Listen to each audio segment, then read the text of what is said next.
Yenzi karacyakomeje ngabo. Yo mugenzi gusa yamukunze ariko nanone yishwe no kutavuga icyo cyamwishe. Murajye mukura muyivuge, nimutabivuga bizabatera ikibazo byo.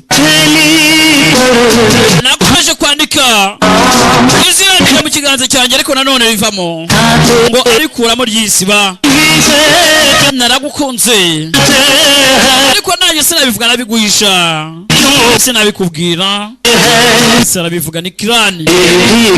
Ati ndabizi nabiguhishe. Ati amagambo ari ku minwa yanjye yariho ariko sinabivuze. Amagambo ari ku munwa ariko ntabwo abasha kuba yatobora ngo abivuge. Sinabasha kwicuza ko ngukunda, impamvu natumye ngukunda cyane. Araririmba byo naho nabiguhishe ariko kwanga byakwemera biragaragaye. Bigiye anze biri inje nyakubaha musore vo tugende mukwe. Ntumaje kumwirimburira we.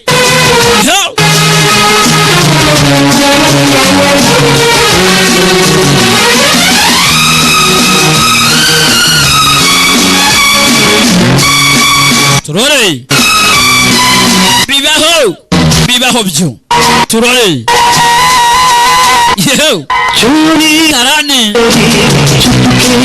ati ngo twakomeje guhura mu banga tukazatubonana mu banga, we akamureba mu banga namubwire agira ubwoba bwo kuvuga ukuntu meze kondisiyo nimo mu mutima wanjye cyangwa se umutima y'ikibazo wari ufite,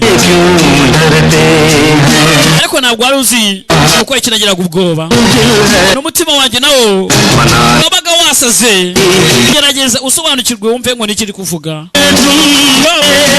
Nubwo nabivuga nakwicuza ko gusa nene nakuze cyane nubwo agutwaye uririmba n'uyu ngo naho nabihisha, ariko by'ukuri bigomba kuba byakwigaragaza kugera ko nagukundaga.